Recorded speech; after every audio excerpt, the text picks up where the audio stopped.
A new government initiative is quietly moving through Ontario's procurement channels. It's a plan to create a centralized, province-wide genomic database. On paper, it's being sold as progress, sleek, high-tech, data-driven, but in reality, it's handing the blueprint of your body, every inherited trait, every vulnerability, to a third party, and the stakes couldn't be higher. So let's dig in.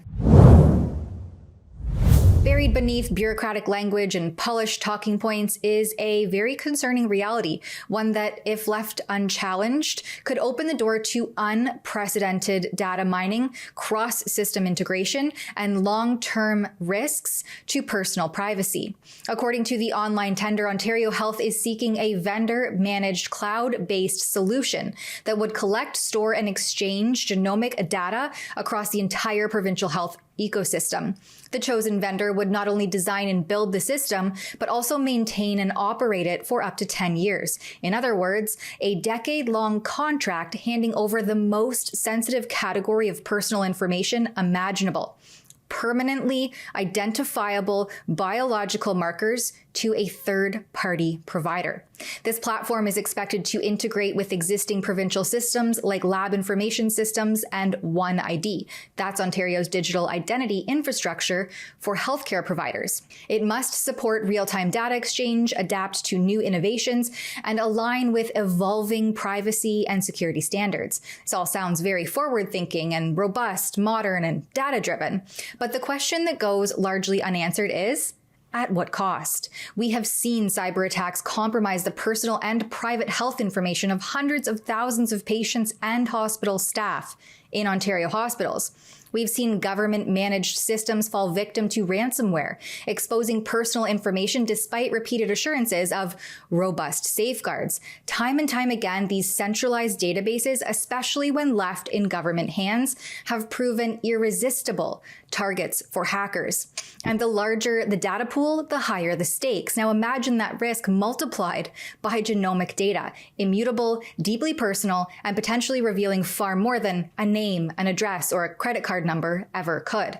We know that health data is already a prized commodity. On the black market, a full medical record can sell for hundreds, sometimes even over thousands of dollars, because it contains everything a fraudster could ever need. Social security numbers, health histories, prescriptions, lab results, they're worth 10 to 40 times more than a credit card number. And unlike a card, those numbers and that data never changes.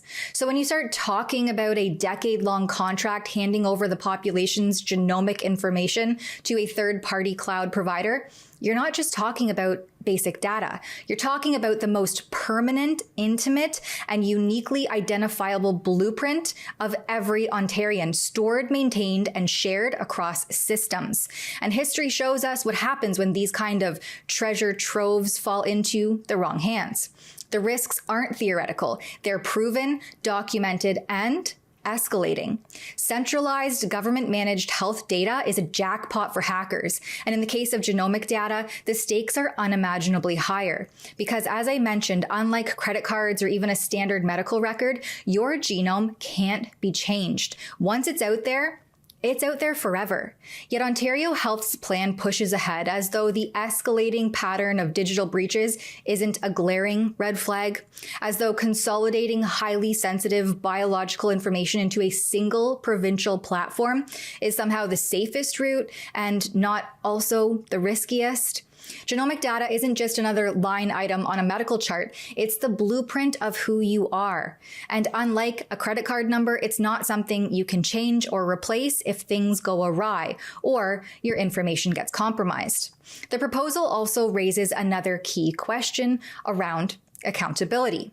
A decade-long arrangement with a private vendor means complete control of your DNA blueprint resting in the hands of a corporation operating under its own policies, its own risk models, and its own business interests. What happens if standards change, if political priorities shift, if interoperability expands to include outside agencies or research bodies that you never consented to? These are not hypotheticals. They're the natural progression of a system designed explicitly to grow, adapt, and integrate. And sure, officials repeat reassurances about privacy and compliance, but there's a glaring omission. Ontarians have not been meaningfully consulted on this. Were you ever asked about any of it? Will you voluntarily consent under the guise of progress, convenience, and safety? As far as I can tell, there have been no wide-scale, transparent public conversations about whether citizens are comfortable with the government collecting, centralizing, and sharing genetic information under a long-term third-party contract. Instead, it's moving forward behind procurement portals and technical documentation, far from the public's eye.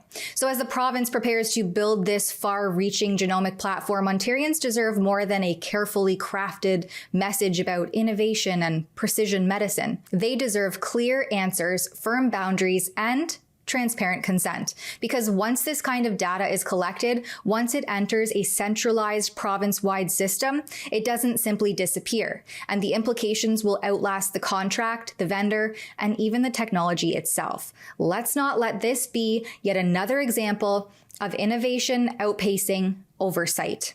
For Rebel News, I'm Tamara Ugolini. Giving the government access to your DNA is a serious invasion of privacy. Digital ID programs don't just collect DNA, they also track your biometrics, your location, even your health and banking data. Once it's in their hands, control shifts from you to the state. If you care about protecting your freedom, head on over to stopdigitalid.com, sign the petition there. You can stay informed because knowledge is power at stopdigitalid.com.